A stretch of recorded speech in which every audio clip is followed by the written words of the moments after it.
بسم اللہ الرحمن الرحیم۔ انتہائی سستا پیکیج رمضان آفر۔ جیسا کہ آپ کو معلوم ہے کہ برکتوں اور رحمتوں والا مہینہ ہے اور اس کے بعد عید کی آمد ہے۔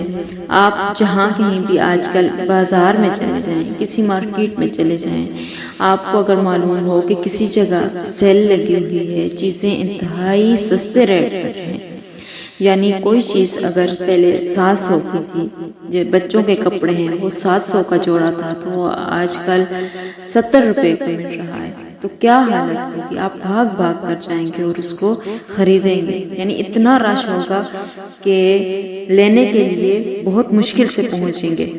اور اسی طرح کوئی چیز ہے جو 70 روپے کی تھی تو اب وہ 1 روپے کی مل رہی ہے، تو آپ کتنی خوشی سے اس کو خریدیں گے۔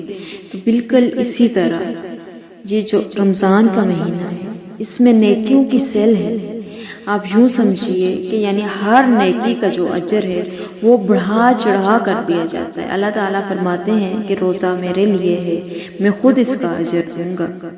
اس مہینے میں جو نفلی عبادت ہے اس کا اجر ایک فرض کے برابر ہے، یعنی ہر نیکی کا اجر بڑھا چڑھا کر دیا جاتا ہے، 700 گنا زیادہ کر دیا جاتا ہے۔ تو آپ خود سوچیں کہ اگر دنیاوی لحاظ سے کوئی چیز سستی مل رہی ہو تو ہم کیسے بھاگ بھاگ کر اس کو خریدنے کی کوشش کرتے ہیں۔ تو اسی طرح یہ جو نیکیوں کا مہینہ ہے، یہ جو رحمت و برکتوں والا مہینہ ہے، اس میں ہمیں چاہیے کہ بڑھ چڑھ کر نیکیاں کریں۔ اگر ہم آگے پیچھے صدقہ کم کرتے تو اس مہینے میں زیادہ سے زیادہ کریں، کیونکہ اس پر بڑھا چڑھا کر اجر دیا جاتا ہے۔ اور جیسے ہم کوئی چیز خرچ کرتے ہیں تو کتنی زیادہ انسان کو خوشی ہوتی ہے۔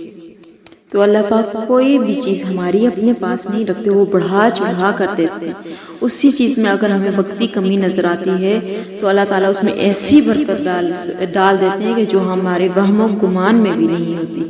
تو یہ وہ مہینہ ہے کہ اس میں جہنم کے دروازے بند کر دیے جاتے ہیں اور جنت کے 8 دروازے کھول دیے جاتے ہیں۔ اور سبحان اللہ، روزے داروں کے لیے ایک جنت میں ایک دروازہ ہے جس کا نام باب الریان ہے، تو اس میں صرف روزے دار ہی داخل ہوں گے۔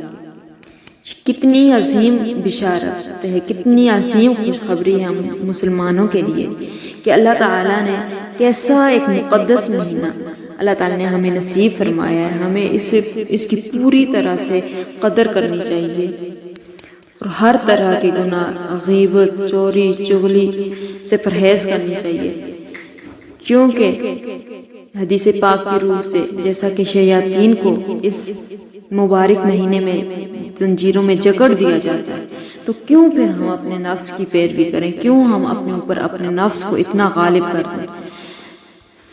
آپ خود سوچیں کہ باقی دنوں کی بنسبت کتنا انسان کا جی چاہتا ہے کہ میں نوافل ادا کروں، میں قرآن پاک کی زیادہ سے زیادہ جو ہے تلاوت کروں، تسبیحات کروں، کیونکہ شیطان کا زور کم ہوا ہوتا ہے۔